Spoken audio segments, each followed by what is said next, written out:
Serial तुमसे तुम तक की कहानी अब उस बेहद नाजुक और भावनात्मक मोड़ पर पहुंच चुकी है जहां आर्यवर्धन आखिरकार अपने दिल में वर्षों से दबा हुआ अतीत का सबसे बड़ा राज अनु के सामने खोल देता है।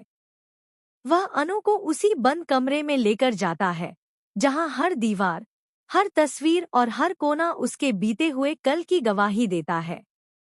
भारी मन और कांपती आवाज के साथ आर्यवर्धन अनु से कहता है कि यही वह जगह है जहां उसकी जिंदगी की सबसे बड़ी सच्चाई छुपी हुई थी।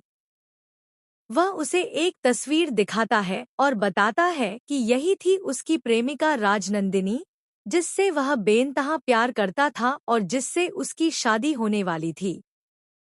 आर्यवर्धन बताता है कि उसका रिश्ता राजनंदिनी से सिर्फ प्यार तक सीमित नहीं था, बल्कि दोनों ने साथ एक पूरा भविष्य देखने का सपना देखा था।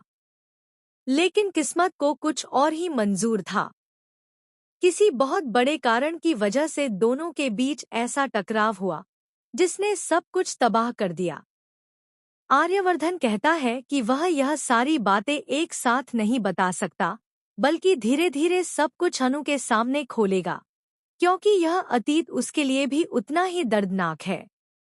वह यह भी स्वीकार करता है कि उसी वजह से उनकी शादी टूट गई और फिर हालात ऐसे बने कि राजनंदिनी की मौत हो गई। उसी की याद में और उसी के नाम पर आज वह आश्रम और चैरिटी चल रही है, ताकि उसका नाम कहीं न कहीं जिंदा रह सके। यह सब सुनते ही अनु का दिल बुरी तरह घबरा जाता है। उसके चेहरे का रंग उड़ जाता है, सांसें तेज हो जाती हैं और उसकी आंखों के सामने अजीब सी धुंध छाने लगती है। जैसे ही उसकी नज़र उस तस्वीर पर टिकती है, उसे ऐसा महसूस होता है कि वह तस्वीर उससे कुछ कह रही है, जैसे उसका खुद का अतीत उससे टकरा रहा हो।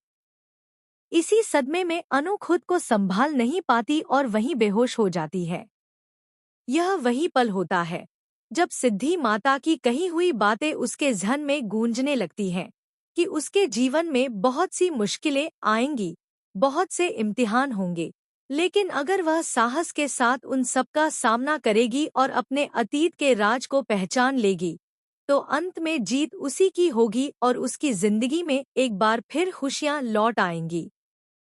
इन्हीं उलझी हुई भावनाओं और डर के बीच अनु बेहोश पड़ी होती है और आर्यवर्धन उसे अपनी बाहों में उठाता है। यह सिर्फ एक बेहोशी नहीं होती, बल्कि आने वाले बड़े खुलासों,